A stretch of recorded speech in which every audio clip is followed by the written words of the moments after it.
রাজশাহীতে দুই প্রার্থীর সমর্থকদের মাঝে ধাওয়া পাল্টা ধাওয়ায় 10 জন আহত হয়েছে। এই মুহূর্তে সেখান থেকে সরাসরি যোগ দিচ্ছেন সহকর্মী মোস্তাফিজ রকি। মোস্তাফিজ, সংঘর্ষের পর কি ব্যবস্থা নেওয়া হয়েছে সেখানে জানাবেন আমাদের।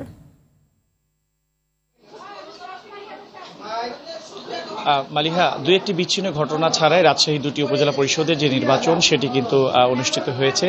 এখন আসলে দ্বিতীয় ধাপে ভোট গণনার কাজ চলছে।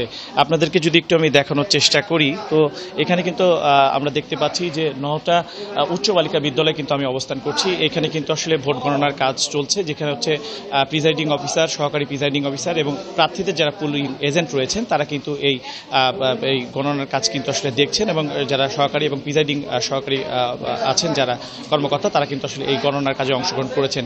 এবং এই যে কেন্দ্রটিতে রয়েছি সেখানে কিন্তু আমরা প্রিজাইডিং অফিসারের সাথে আমরা কথা বলেছি। তিনি আসলে আমাদেরকে যেটি জানিয়েছেন যে 24% কিন্তু এখানে ভোট পড়েছে। তবে পব উপজেলার এখন মোট কত শতাংশ ভোট পড়েছে সেটি উপজেলা যিনি নির্বাচন কর্মকর্তা রয়েছেন তার সাথে আমরা কথা বলার চেষ্টা করেছি। তিনি আসলে আমাদের কাছে এখন পর্যন্ত আসলে সুনির্দিষ্ট কোনো তথ্য তারা দিতে পারেনি। তবে মোহনপুর উপজেলা যেটি আরেকটি উপজেলা রয়েছে সেখানে কিন্তু আমরা কথা বলেছিলাম উপজেলা নির্বাচন কর্মকর্তার সাথে। তিনি কিন্তু আমাদেরকে জানিয়েছেন যে মোহনপুরে কিন্তু 51% ভোট কিন্তু 3:30টা নাগাদ কিন্তু পড়েছিল।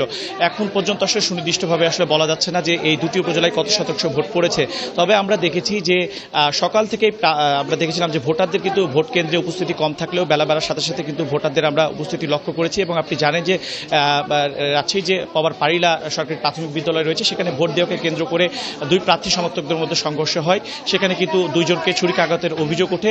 এবং রাজশাহী যে মোহনপুর রয়েছে সেখানে মহিষকুণ্ডি এবং সিংহমারা এলাকায় কিন্তু আমরা ছাড়াও বেশ কয়েকটি জায়গায় কিন্তু আমরা শুনেছি সংঘর্ষের কথা। এবং আপাতত 10 জনের আহত কিন্তু আমরা এ পর্যন্ত খবর পেয়েছি, এবং তাদেরকে কিন্তু বিভিন্ন হাসপাতালে ভর্তি করা হয়েছে এবং অনেকে কিন্তু হাসপাতালে প্রাথমিক চিকিৎসা নিয়ে কিন্তু আসলে বাড়ি ফিরে গেছেন।